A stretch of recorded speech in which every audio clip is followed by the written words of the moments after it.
This podcast is part of the Podcast Arcade Network. Welcome to the You Choose podcast. We're so glad you're here.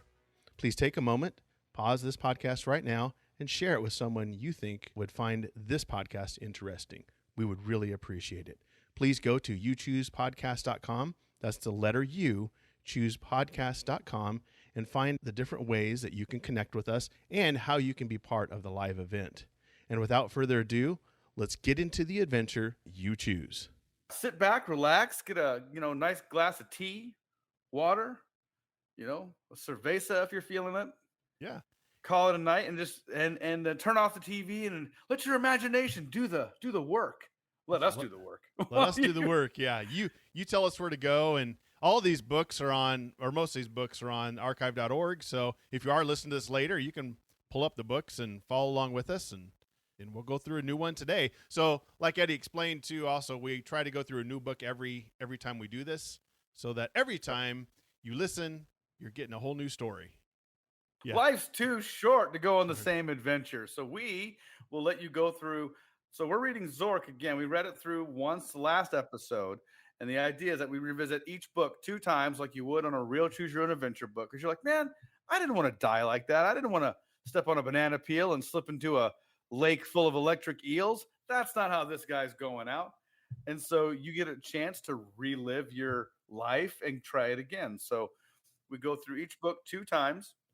With this being our second visit to this book, your humble narrators are going to be the ones to make the first choice, just to avoid any repeats. And then from that point on, it's up to you to not die immediately.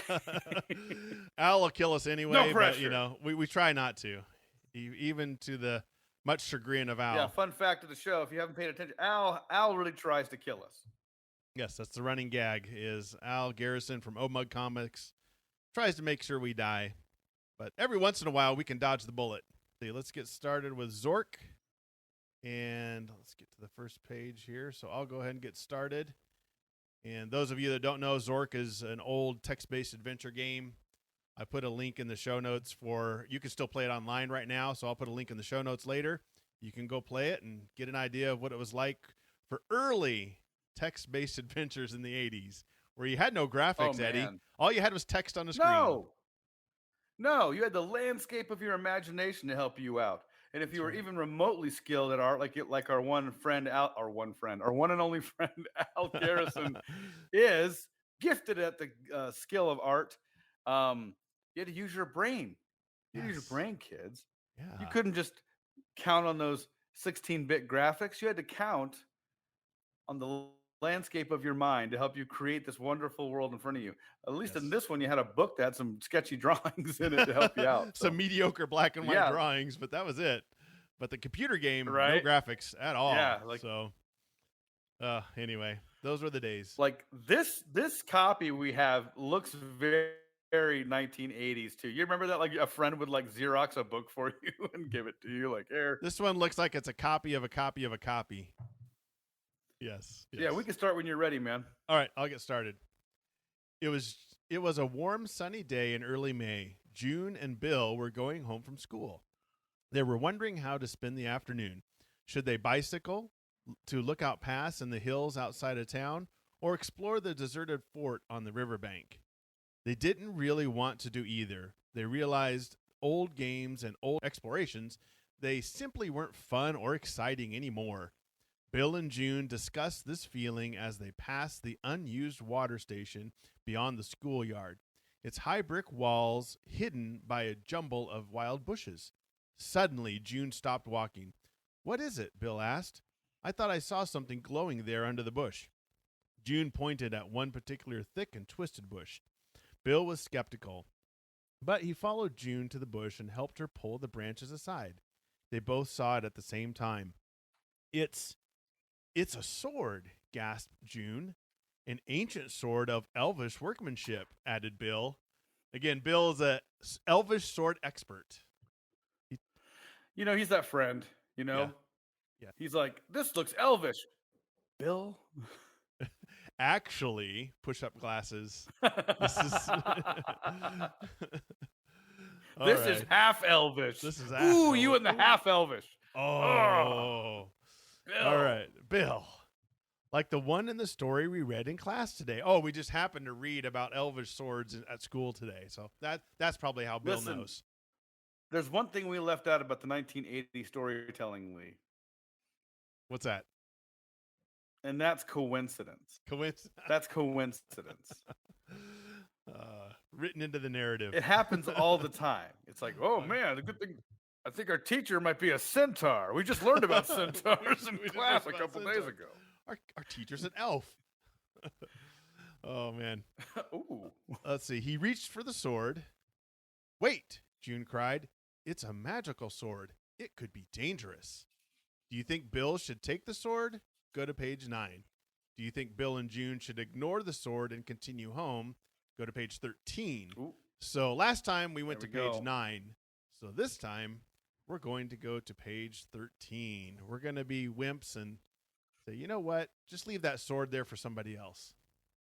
This sword looks sketchy. I don't trust Bill as far as I can throw. Well, Bill. Let's just say. Bill.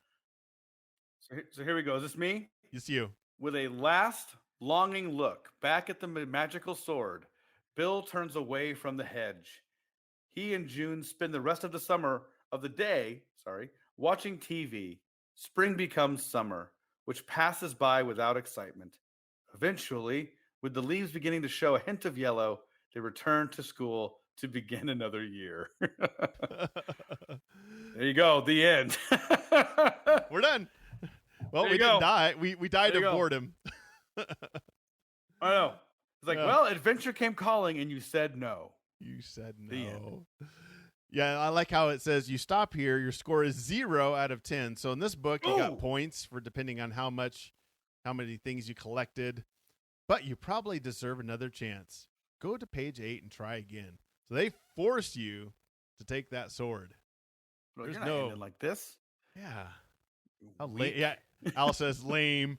Like, hey, lame. Spent the whole summer watching TV until school started. He's just mad he didn't get to kill us. Yeah. So I mean, this is actually it ended quicker than I thought it would. Do we want to go back, or do we want to take this as a chance to move on to the next book? Well, I wish I knew which decision we made last time, or the second decision. Let's look. I think we can remember. I think we can. So we go to page 9, and then that says go to page 11. Let's see. So follow the knights to the campsite, or find the old man. Yeah. I think we found the old man, didn't we, last time? We went old man hunting. Okay. So Old Man Hunting was Al's the title of Al's autobiography. Oh, okay. Instead of Goodwill Hunting, Old Man Hunting. So it was the sequel. It was a sequel to Goodwill Hunting. Exactly. Trying to find Al. All right. So, or did we follow the knights? But I think we went to the old man. So we did the old man. That's 14. Yeah. Well, Bivitar, Duranda giggles as they walk toward the forest. I guess it's turning out to be an exciting day after all. I hope we're not getting into trouble, Duranda. Soon the forest surrounds them, but there's no sign of the knights or the campsite they mentioned. The trees close in overhead, blocking out the light. The forest is damp and quiet, except for the chirping of a distant songbird. The trail narrows, winding so often that Bivitar and Duranda lose all sense of direction. I think I smell a campfire. Bivitar pulls Duranda down the trail. They break out into the deserted clearing where a dying fire sends thin fingers of smoke up through the treetops. There's no one here, says Bivitar. Look there, Duranda points across the clearing. There, the trail splits as it leaves the clearing. The signpost stands at the fork, and nailed to the signpost is a handwritten note. The note reads, Bivitar, Duranda, it brings joy to my heart to hear that, in the page, you have returned. Sir Elrond tells me that he met you in the foothills and that you have the sword of Zork. We must hurry off to battle. The armies of Krill are massing again beyond the dam, and I fear they will attack before nightfall. We will go to Elrond's house as soon as possible. Meet us there with the sword. Soyovar. So, would you like to take the path to the house of Elrond? Or would you like to take another path to Arrogane Falls? So, House of Elrond or Arrogane Falls are the two choices. So let us know in the chat where we should go. Again, we have to point out that Zork is taking some pretty giant liberties with some Lord of the Rings names here. Oh yeah, big time. There are just I can't believe copyright. how blatant it's. You can tell. Okay, falls seems nice. Al's probably waiting. Going to the falls never killed anybody, right? He just wants us to fall. He does. He's hoping the falls is. Let's wait for some boats to come in here. It's yes. Like yeah, let us know in the chat. We want to go to the falls or the house. Let us know where we should go. But yeah, that one, not choosing the sword. Yeah, if we had this book in our hand, we would have been going back and starting over again. Oh yeah, no, you know, sitting on the porch in the summertime in 1980 something, you're gonna like, oh man, guess that book's over. Yeah, just fold it over and go back to bed. Let's go watch some Knight Rider reruns. You know. Ooh, you had me at Knight Rider. All right. I made a Knight Rider reference last night. Ooh, coincidence, right? I know, right? Ooh, a little synchronicity. All right, okay. We're gonna give it another about 20 seconds here, and otherwise we'll go to the falls. Go to the falls. Al will just push us over the falls and let us die. Or horrendous water What's death. over there? What? Oh, that waterfall? That looks like a good grave. Yeah. What? Oh, I meant place to chill. Chill. Take a bath. Go swimming. All right. So the falls. Page 26. Page 26. To quote Lee Searcy in 1986, "I want to see the waterfall." Yes. Bivitar says, "Come on." As they head for Arrogane Falls, the trail widens and the forest begins to thin. In some spots, sunlight filters down into the fern-covered forest floor. With a startling explosion of noise, a knight on horseback comes charging down the trail from behind them. It is the knight who spoke to them in the foothills, the one that Sayovar referred to as Elrond. "Run," he cries as he gallops past. "It's one of Krill's most powerful warlocks. Come this way." He crashes off down the path in front of them. Looking back, Bivitar and Duranda see a dark, billowy shape approaching through the trees. "Let's get out of here," Bivitar cries. Running as fast as they can after the horsemen, they break out of the woods at the edge of a wide field. Beyond the field is nothing. Nothing. As they watch, they don't help me out much here. As they watch, Elrond and his steed hurtle over the far edge of the field and vanish. Their legs aching and their chests pounding, Bivitar and Duranda run to the far edge of the field, and see that a sheer cliff drops down hundreds of feet to a mighty river flowing through the canyon below. There is no sign of Elrond anywhere, because he dead. He be dead. Turning, they see a figure entering the field from the forest and walking toward them. Bivitar grasps the haft, which we found out now is the handle part. AKA the not handle. Stabby part. Yeah. Right? Come on, man. You're just making words up now. But the approaching figure, a handsome young man that people confuse for Lee Searcy. Uh-oh. Dressed in simple garb, seems both harmless and friendly. So should we wait and meet the approaching attractive harmless man? Or should we leap off the cliff? What? The way Elrond did. Yeah! Wow. That's a bit... Going down in a blaze of glory. That is some apples and oranges right there. That is, you couldn't get more far away. Polar opposites. Al says, why not do both? Why not both? Why not both? Grab the handsome man and jump over the cliff. Listen. That's that's one of the chapters in Al's book, Meet the Old Man. Oh, okay. Is why not jump off a waterfall and meet a handsome man and waterfall. Let's put them together. Yep. The handsome man and the waterfall. Strange, attractive men never killed anybody. Oh man. Al should write the synopsis for like Netflix murder documentaries. Yes. Oh, strange, attractive man comes to your door. Ooh. What do you do? Oh, yeah. Speaking of choose your own adventure on Netflix, I would be remiss if I didn't point out that there's more than a couple of choose your own adventure Netflix shows. Yes. Yeah. Yeah. There's like a Survivor Man type one where you can tell him what to do. There's a Minecraft kind of IP type of one. I'm sure there's more, but there's a Black Mirror one. Oh, really? Black Mirror Bandersnatch, it's called. Oh man, who would have it's thought? Really good. In 1986 or whatever, we would have, videos that you could just select from your home. Yeah. That you could play choose your own adventure on. Wow. All right. Okay, so we got a vote for the strange attractive man. I believe that's Al's vote. So let's wait another, few seconds. If anybody, you guys want to have your adventure considered, get your votes in there. Let your voice be heard. You know what? So much in this world's crazy. Why not jump into Jill doubling down on the strange man. Now, is this a strange man emoji? Look, he has a mustache. Dating me, so he has a mustache. Oh, that makes him strange. He has a mustache. Run. Yeah, you just run. My mom's ghost is like, don't trust him. He's got a mustache. He's no good. Oh, man. Men with mustaches can't be trusted. Men with mustaches can't be trusted. All right, 41 it is. The approaching man waves to them in a friendly fashion, and leaping into a deep canyon seems like certain death. So the two young adventurers decide to wait for him to reach them. When the man comes near them, Duranda calls out a greeting and begins to introduce herself and Vivitar. But the words freeze in her throat when the handsome young man begins to blur before her eyes. His outline wavers and his color darkens.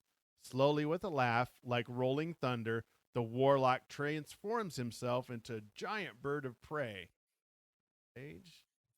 Black as midnight, with talons as large as elephant tusks, enormous wings dripping with unwholesome slime envelop the doomed heroes.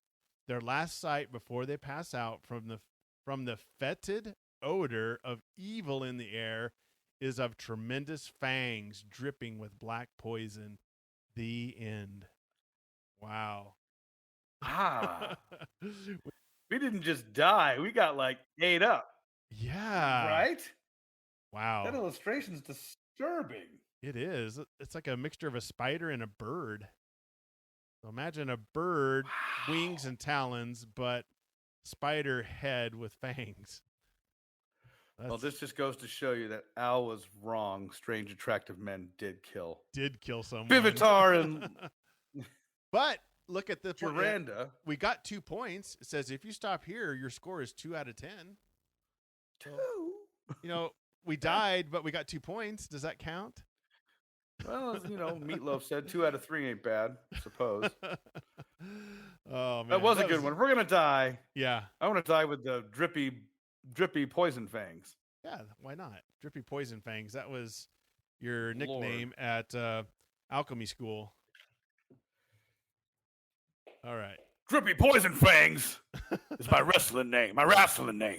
Yeah. And I'm here. Don't forget it. Don't you tell me I can't read books, because I can. I can. We're going to bring you a treat. Speaking of the cream, it's the cream of the 80s crop. Some GI Joe. Yes. Up in your face. Now, I would be remiss if I didn't say that Carl Smith, fellow podcaster and friend, gave me this book to try out.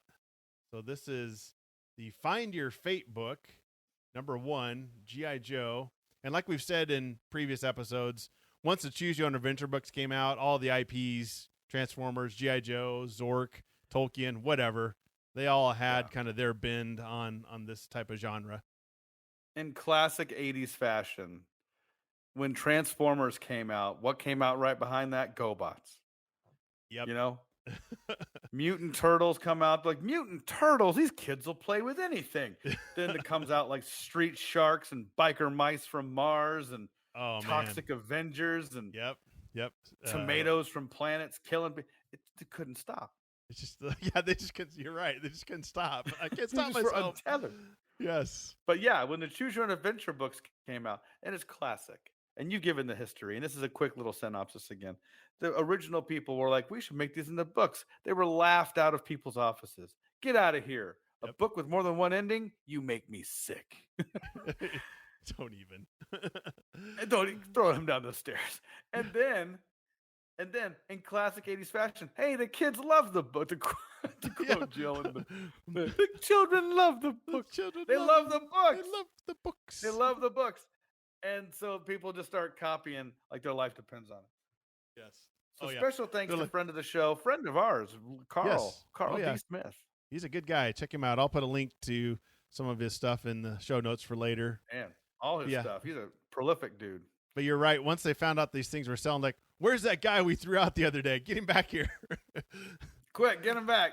Oh, yeah. And now Al's trolling me right here. I'd like to choose your own adventure with the best Transformer leader, Hot Rod. Oh, Al Garrison. Just dangling that steak in front of my face. You know for a well he's a murderer. Yeah. Hot Rod. Get him out of here. He just kills.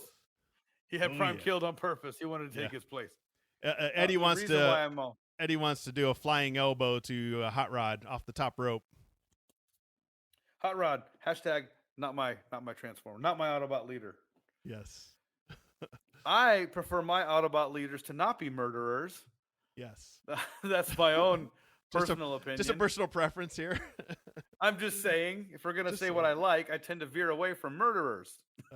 Eddie would rather have a GoBot than a Hot Rod figure. I would rather be driven to school by that scooter GoBot.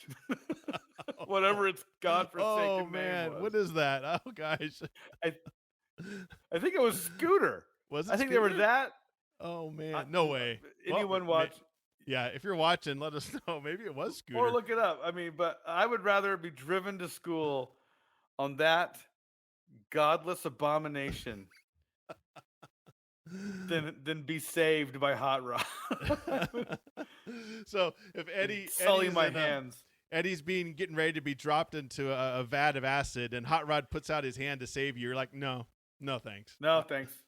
I choose the acid. All fun aside, I do have a Hot Rod Transformer in my collection, but I do sneer at it when I walk by. I'm like, but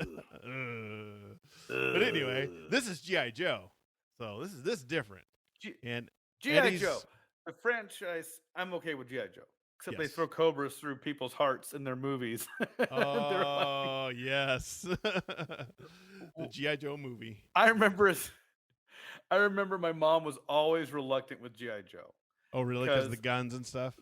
Well, the guns, man. So many guns. And she was just like, listen, I'm making a compromise here with G.I. Joe because nobody gets hurt. That's what I pointed out. I'm like, Mom, these guys, they may shoot their guns, but nobody gets hurt. Like, these things are just like, it's like a laser light show with these guys. It's like a Pink Floyd concert. And so she's like, okay, good point. She was watching the movie with us for whatever reason. This is like the classic, like all she had to do was not be there, but she was watching it with us when they straighten that cobra out and they throw it. Yes. And it goes into Duke's chest, just boom. And it's just like a fountain of blood. Yes. And even I, as a kid, I'm like 8. I'm like, whoa, this escalated quickly. And of course, your mom is there at that moment. Oh, man. I saw her face. She was like, what was that? It was just game over. It was game. It was so funny. No more G.I. Joe. In this book, one of the first things they say in the very beginning, welcome to the pit. Welcome to the pit. Yeah, you got to say it that way. Look at this cover, though. This is a pretty cool cover, though. You got to admit it. It's a cool cover. I'm trying to decide what's happening. Is he throwing a punch? Is he trying to hit the Baroness and he's like really... Oh, yeah, I don't know. Like the guy behind him in yellow, I was like, he's turning the other way. I don't know what else is going on, but... I believe he was like the flamethrower guy. Like, what was his name? It was like... I don't know. I didn't collect a lot of G.I. Joe. It was like Candlestick. Yeah, there you go, Candlestick. We've noticed that they've kind of took a little bit of... They were really happy to get that license. Oh, yeah. So this is 1985, Find Your Fate. Ooh. Cover illustration by Carl Kassler. Al probably knows who that is. He knows all the artists. So he really does. They hang out. Welcome to the pit. Yeah, welcome to the pit. Your code name is Wise Guy, Maybe you should. I'm going to read this Ooh. page just because I don't think I read it. So, the underground headquarters of GI Joe is your new home.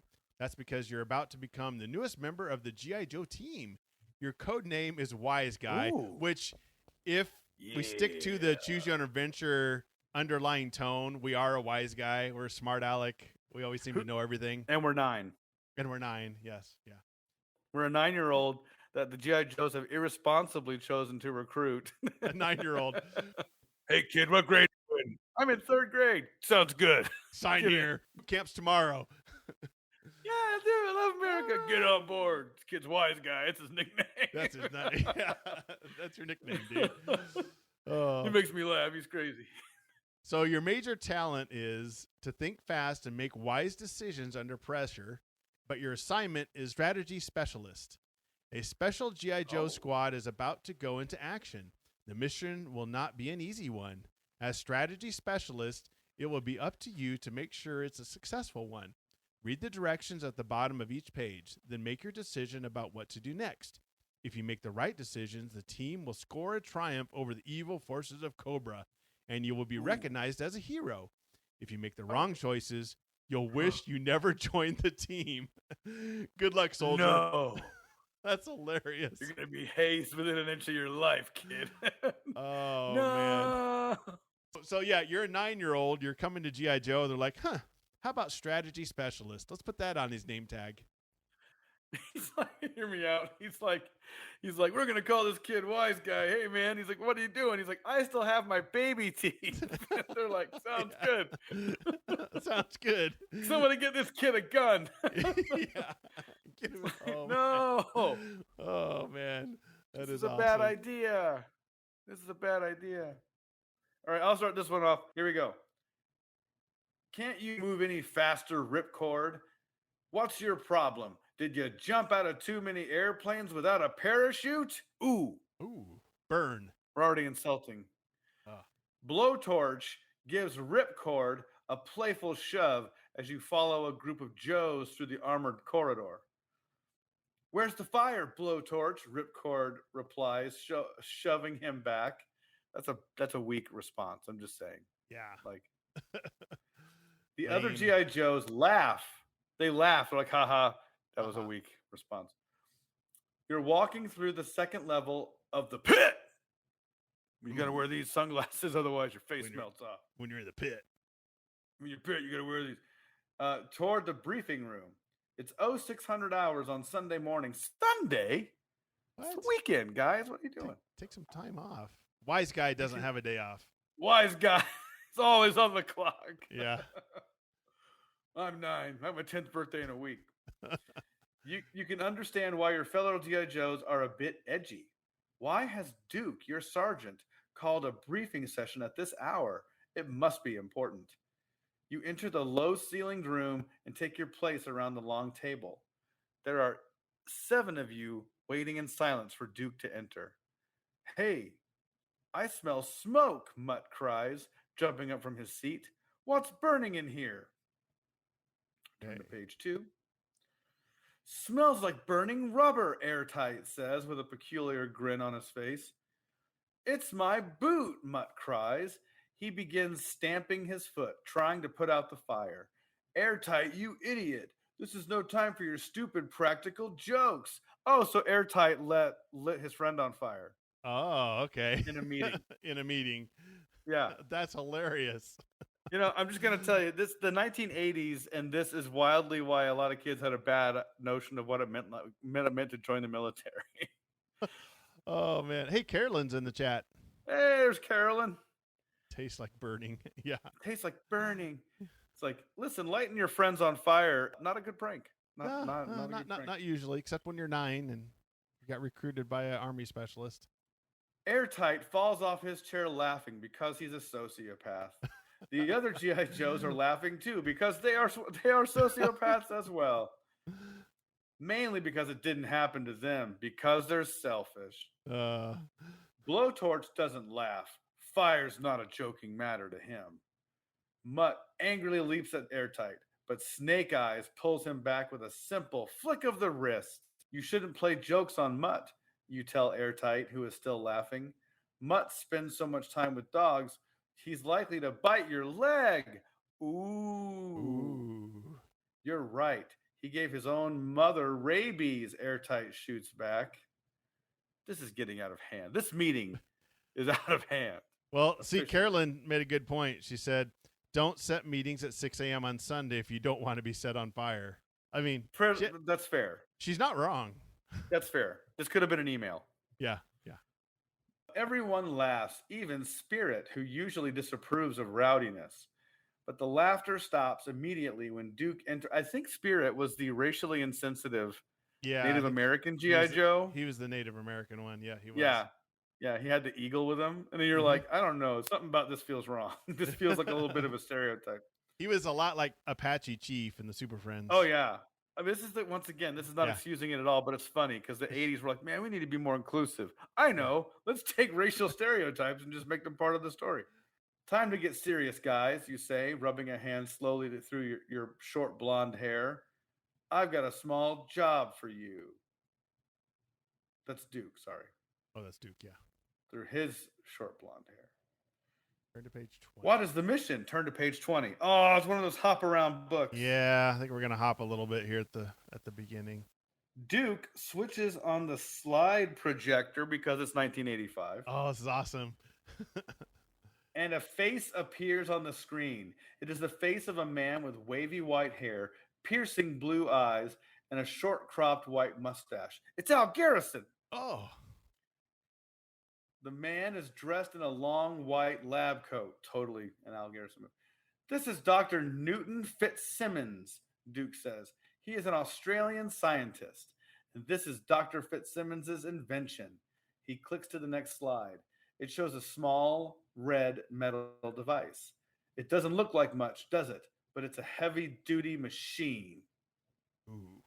What is it exactly, Sarge, you ask? It's called a Star Raider. It's a nuclear anti-missile device, Duke answers. It can be launched from any kind of space satellite. You better believe that the boys in the Pentagon are real eager to see how this little beauty works. That's where we come in. We're going to borrow it from the scientist, Airtight asks. That's too simple, Duke says. We're not going to steal it. I wouldn't need you guys for that. Dang, Duke. Wow, Duke.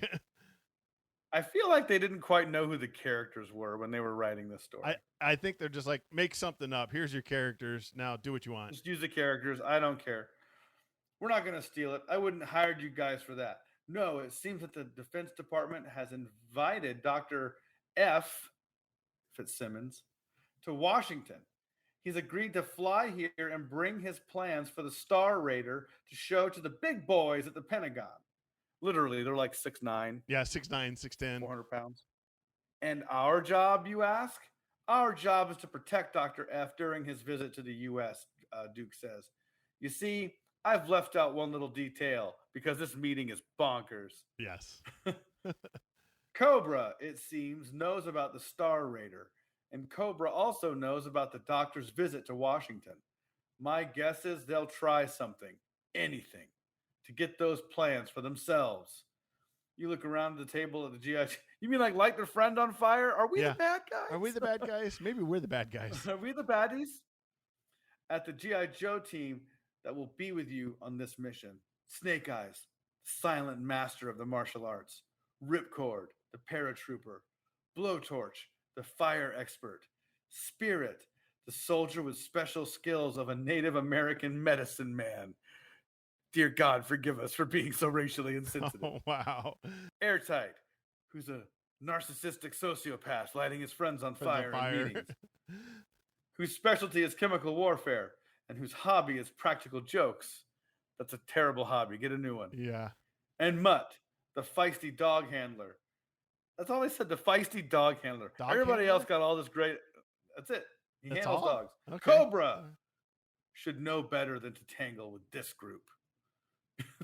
Airtight lights his friends on fire. Think what it'll do to his enemies. Yeah. Good point. Duke presents you with two different plans for protecting Dr. Fitzsimmons and his invention.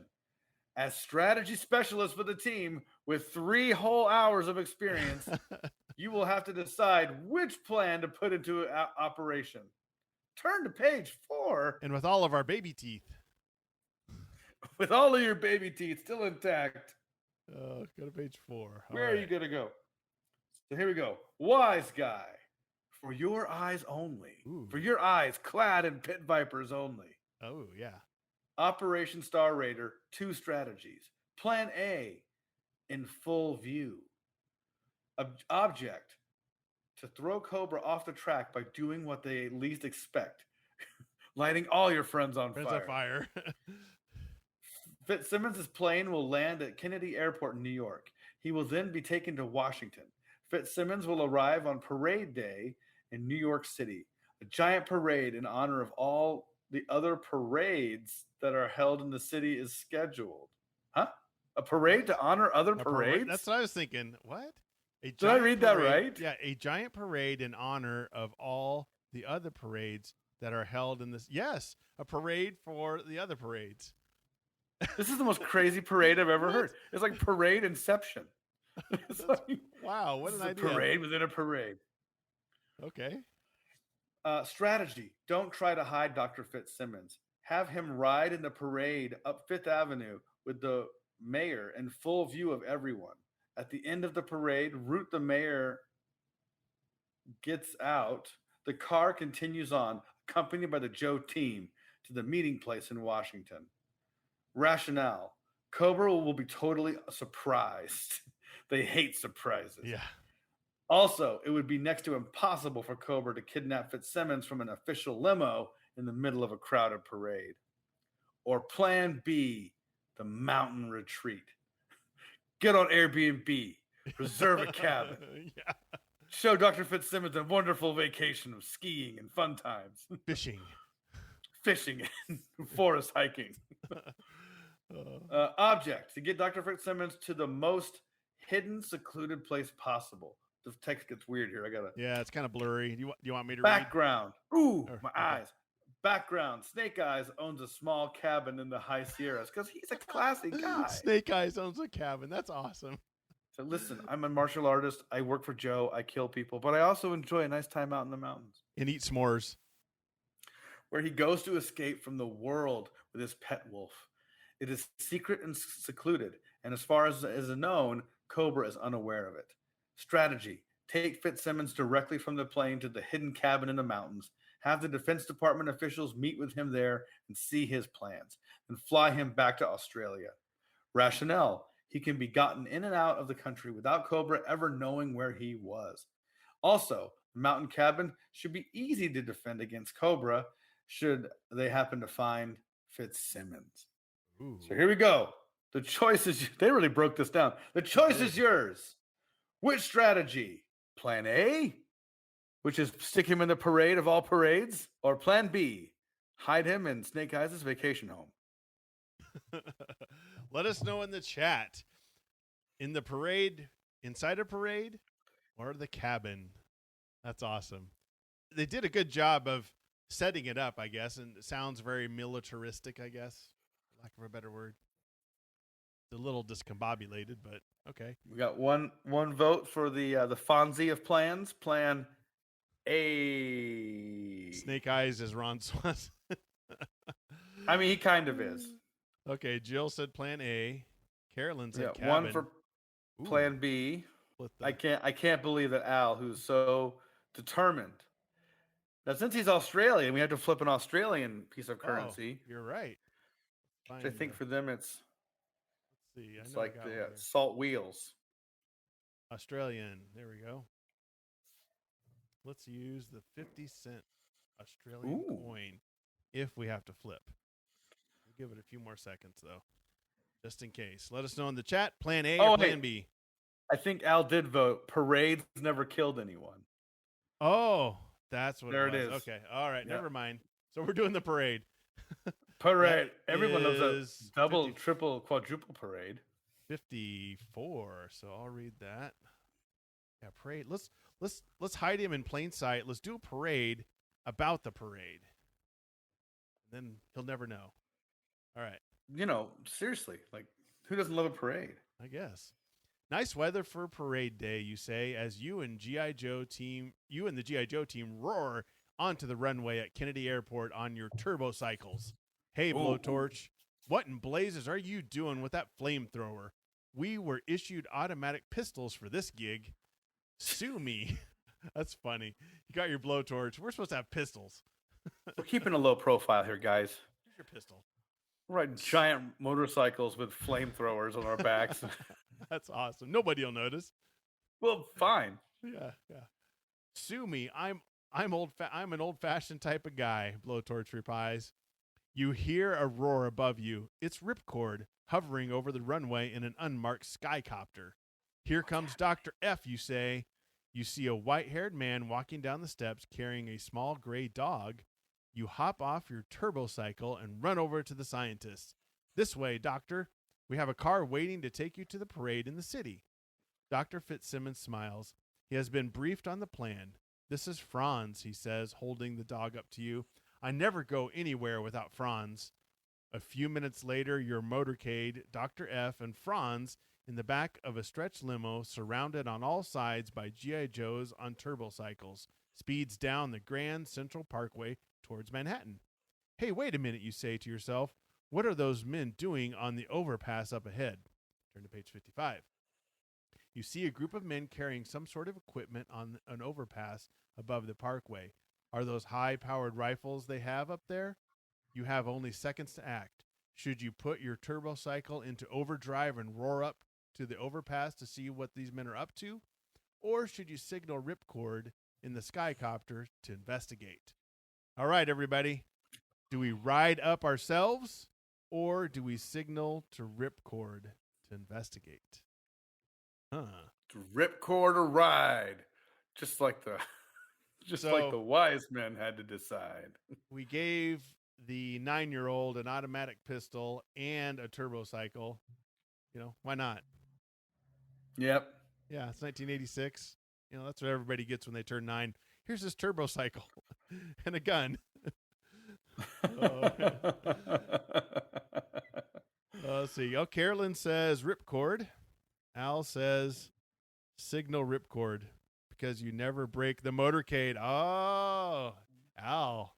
His Al, strategy. and invoking his experience there. He's the strategy specialist, not a 9-year-old with baby teeth. He's the wise guy. Yes. But the weird part is he still has some baby teeth. Al still has baby teeth. All right, so that's going to be page 11. We'll give it another second. I think that would give it another second, but I think that would maybe be majority depending on. Yeah, that's true. Unless we had how we're looking. All right, so page 11, Eddie. 11 it is. Your eyes on the overpass ahead. You signal Ripcord on your helmet radio.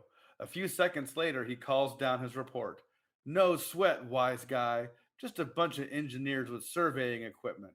By the way, engineers don't have surveying equipment. That would be surveyors.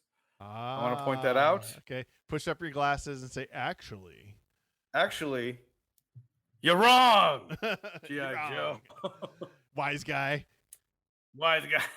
You breathe a sigh of relief that Ripcord has no idea what an engineer does. As the motorcade speeds under the overpass. The rest of the trip to the city is uneventful. Soon after, you are introducing Dr. Fitzsimmons and Franz to the mayor of New York. Thousands of people line the sidewalks as the parade parade begins. Wow, parade day parade. Parade. Oh man, our food day food. A marching band starts up a Sousa march as you help the scientist into the back of the limo next to the grinning mayor. Just wave to the crowd and enjoy the parade, you tell Dr. F. We'll be with you all the way. The driver pulls the limo behind a gigantic flowered float that depicts the Statue of Liberty standing on top of the Empire State Building. You and the GI Joe team follow on your turbo cycles. This is a piece of cake, Blowtorch yells, jinxing the entire mission. To you, about halfway through the parade route, the crowd cheers and boos as the mayor's car slowly goes by. Ooh, mixed crowd there. Wow. Yeah, I guess so. You are about to agree with your teammate when suddenly everything starts to go wrong. See? Way to go. See, you spoke too soon. Blowtorch. Turn to page 85. We got to go. You spoke too soon. Way to go.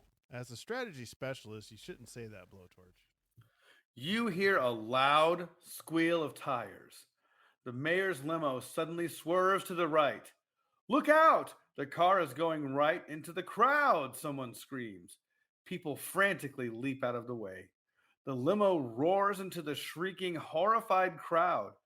It crashes through a police barrier and keeps going down a side street.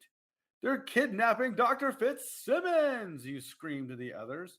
You realize that the limo driver must be a Cobra agent. Ooh! Oh.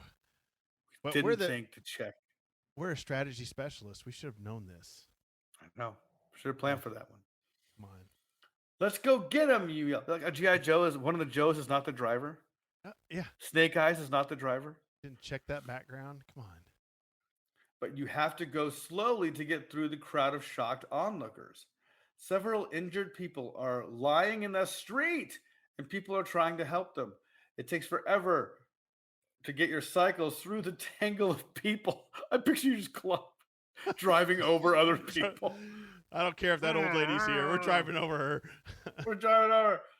And when you finally do, the limo is out of sight. Oh. Turn to page 48.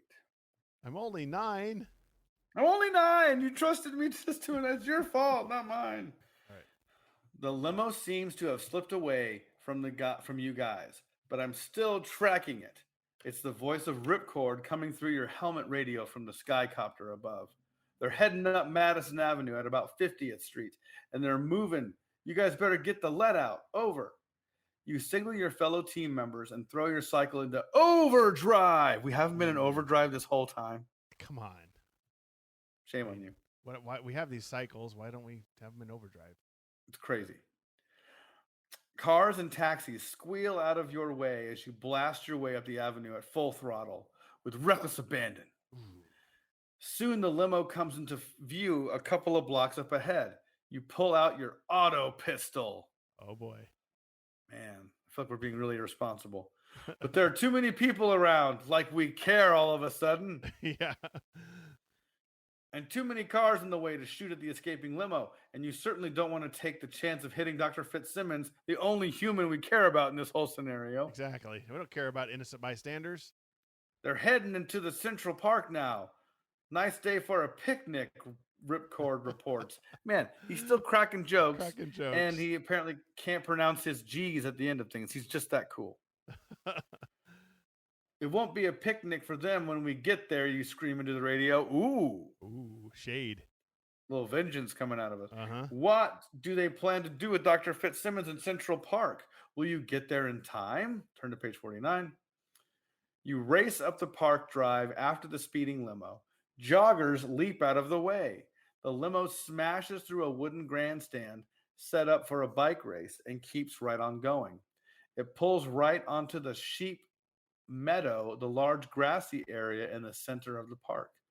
Look, over there, Spirit yells. A Cobra helicopter. The limo screeches to a sudden stop. The back door is shoved open. The mayor, carrying a pistol for the mayor. The mayor? Got to the mayor. Ooh.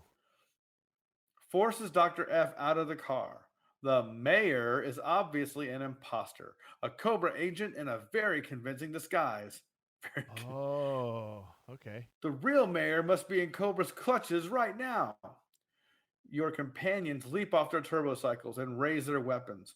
Hold your fire, you scream. You might hit Dr. F, or even worse, the dog. The dog, yeah.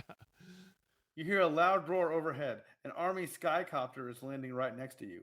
I took the liberty of ordering up some transportation for you guys. You hear Ripcord say through the radio in your helmet, it could be time for a chase scene. Ripcord may be right. You watch as the limo driver and the fake mayor shove Dr. F into the Cobra helicopter. Suddenly, the scientist dog leaps out of Dr. F's arms and scampers away. Franz! Oh, he's not German. Franz! Franz! Dr. F cries. Turn to page 14. These leap arounds, man. Oh, they're going everywhere. Want some? Give me some choices here, wise guy. The Cobra agent ignores Fitzsimmons' pleas to retrieve the dog. The helicopter door closes behind them, and the Cobra chopper lifts off the ground, kicking up a swirl of dirt. Suddenly, Airtight runs after the chopper. I'm going to hold on to the runner. I'll be waiting for him when they land. Airtight, you hot dog. We call him a hot dog. Oh, You scream, pulling him back. I'll work out the strategy for this operation. And holding on to a helicopter runner is not it.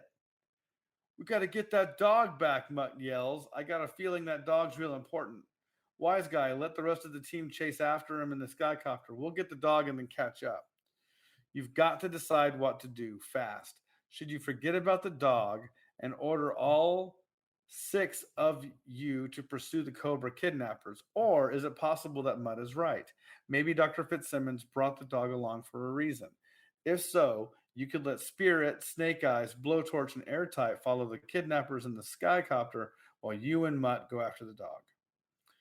Go after the dog? Turn to page 28. Forget about the dog and go after the Cobra copter instead? Turn to page 45. 44. To dog or not to dog? Dog or not to dog? Hey, listen, Wow. if you watched Men in Black, I think it was the first one? Yeah.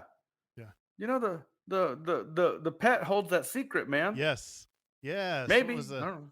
What was the cat's name? Cosmos or something like that? Or It was like Orion. Orion. Yes. Orion. The secret is with Orion, I think. All right. So let's see. So we got one vote for go after the dog, 1 vote for get to the chopper. Yes. Al showing his Predator reference there. Arnold Schwarzenegger. And so we have a split vote here. Let's see if we have one more come in and break this out. Otherwise, we got to oh man, crank out our You Choose coin. Going to use the Australian 50-cent piece. Biddy. All right. So yeah, go for the dog or heck with the dog. I like how we're just giving orders to everybody. We're 9. Just yelling at him. I mean, look at the illustration. Yeah. He's like Ripcord's reaching for the helicopter, and your little 9-year-old, and they draw you like a 9-year-old kid. They do. You're only like 4'6". You're like, stop it! I'm the one in charge here. I'm in charge here. You do what I say.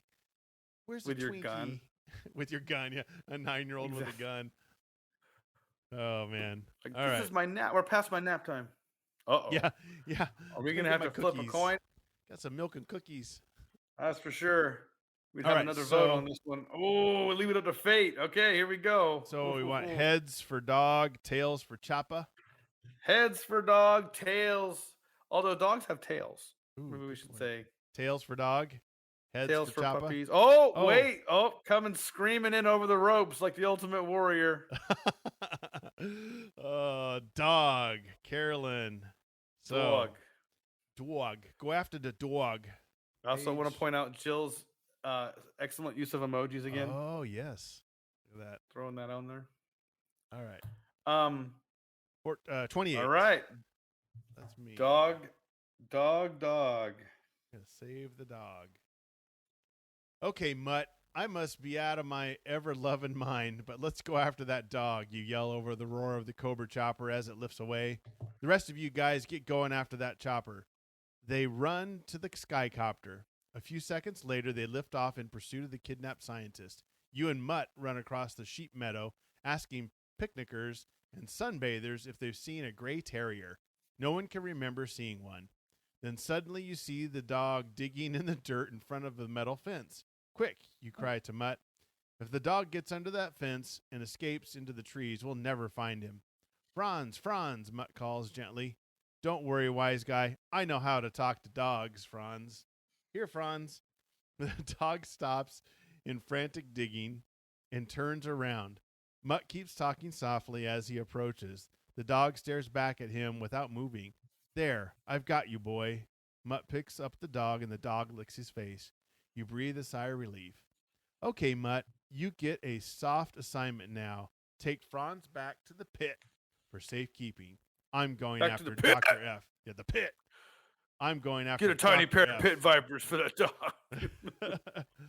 I like how at the end, I'm going after Dr. F now with exclamation point.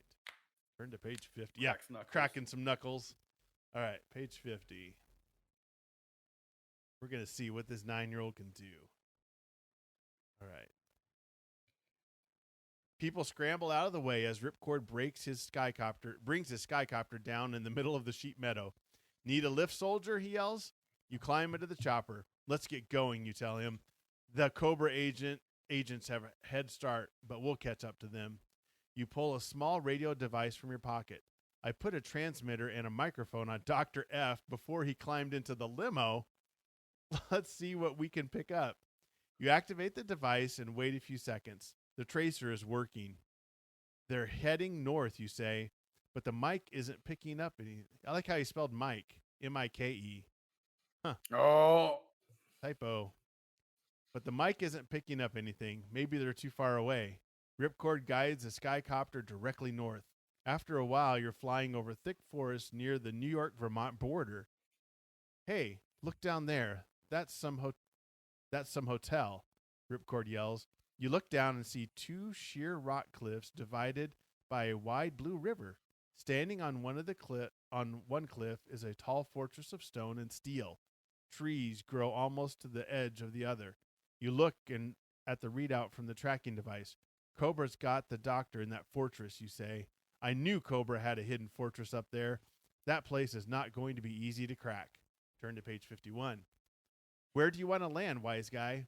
We can't float around up here all day like we're likely to get blasted, Ripcord says, his eyes on the gray fortress below.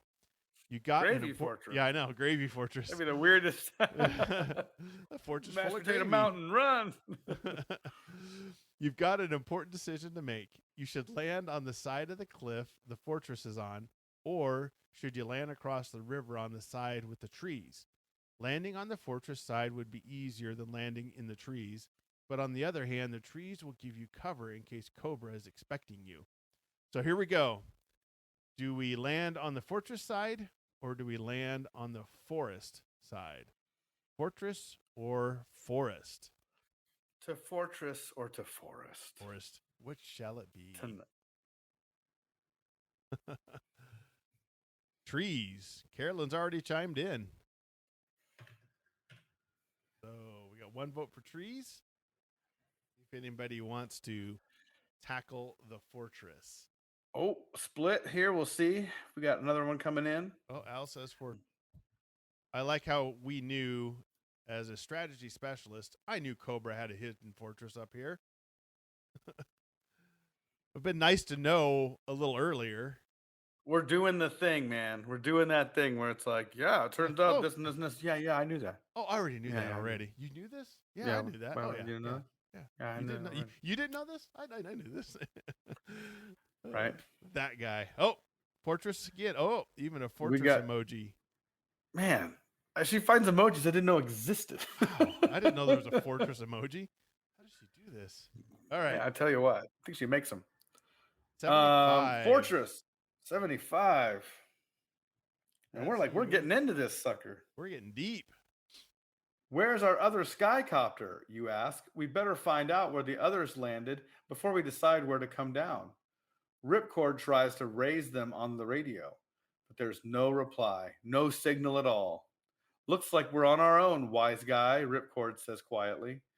Well, I feel lucky today, Ripcord, except for all the bad luck we've been having. Yeah, so far. Bring her down as near to the fortress as you can. We're going in with our machine guns blasting. Wow, we waste no time. Let's go kill people. That's your plan? That's your strategy? That's your plan? I have my lives. Our lives are in the hands of a 9-year-old maniac. I don't know. We're like Ray on Ghostbusters. Get her? That was your plan? Get her? Get her? Yeah. Okay, maybe we'll take them by surprise, Ripcord says with zero confidence in this 9-year-old strategist. Oh, man. Guiding the chopper down, They're probably not accustomed to anyone being that stupid. I mean, brave. Oh, wow. That's a little ouchy, but true, but earned. Yeah, it's true. The gray steel fortress shines in the sunlight as your skycopter lowers in the afternoon sky. Will you land safely? Turn to page 64. I mean, I assume we were. Now I'm worried. Yeah, I don't know. 64. Uh-oh. Hey, look out! Ripcord yells suddenly, pulling your chopper up. They've got rocket launchers. Look, let's pause for a second. We're outside of a global terrorist organization who has a fortress in the forest, and we didn't stop to think as a strategist that maybe, just maybe, they might have a rocket. Yeah. Just we're, one. We're strategy specialists, recruited yesterday. How could we not know this? It quick pans over to Duke, and he's like, I may have made a mistake hiring a 9-year-old strategist. Who hired this guy? Who hired this guy? Is it me? Oh, is it me? Oh, boy. Here we go. They've got rocket launchers, a whole wall of them. Kaplow, kaplow. Don't just plow your snow. Kaplow your snow. Kaplow it. With GI Joe, welcome to the pit rocket launchers. Yes. Ripcord tries to maneuver your chopper away, but you are too near the fortress. The rocket launchers are locked on target. You cannot escape the deadly rocket fire. Your luck has run out. Has it ever kicked in? Yeah, that's like, when did it start? Cobra has blasted you out of the sky. Will they soon have Dr. Fitzsimmons' plans to make their victory complete? You'll never know, because you killed yourself and Ripcord in this hasty, poorly planned out attack. But we had our machine guns. That's what we were planning on. Go in blazing, dude. They'll never see it coming. They won't even. They'll never see us coming. Oh, wait, because we're going to be atoms here in a few seconds. They'll never see us because we're going to be incinerated. That was good. That was good. Yeah, like that. Carolyn putting a little cherry on top. That's why you're supposed to go into the trees. Exactly. Exactly. Well, you know, what do you expect when you're 9 and you still have your baby teeth? Those baby teeth are working against you on that one. They're yes. Just do it. Just do it. Come on. Oh, man. I remember so much of my video game strategy as a kid being that way. It was like, let's just go in. Just go in. Leroy Jenkins, this thing. Leroy Jenkins, yes. Leroy Jenkins all day. That was good, though. Al comes in with Go Joe. Go Joe. Yo Joe. Yo Joe. But, you can tell if you were 9 and reading this would be right up your alley. I mean, think of the ending like public service announcement after this kind of episode. It'd be like, all right, kids. All right. Today, Wise Guy and Ripcord went to heaven. Or maybe hell. Yeah. We don't know. We don't know if they were saved or not. The point is, don't listen to strangers. Don't take candy from strangers. Remember how the lesson didn't seem to line up with the episode? No, it did not line up at all. Yes, you're exactly right. Like, it turns out Wise Guy died in a fire explosion. Hey, kids, whenever you're home alone because your parents are you're a latchkey kid. Yeah, this is what you do. Don't open the door for anybody. Don't open the door for strangers. Just like Wise Guy. Yeah, Joe. Yeah. Wise Guy didn't make a good decision. You shouldn't. Yeah. Wise Guy displayed poor decision-making skills. The thing that's funny here is on the cover, there is who I believe to be all these characters are not in the story. That's Roadblock. I know that's Roadblock. Well, the flamethrower guy, I think that was Blowtorch. Yeah. So 1/3 of the characters on the cover. When I think Baroness shows up later, so if you get that choice, don't forget to hug your mom and brush your teeth. Yeah, there you go.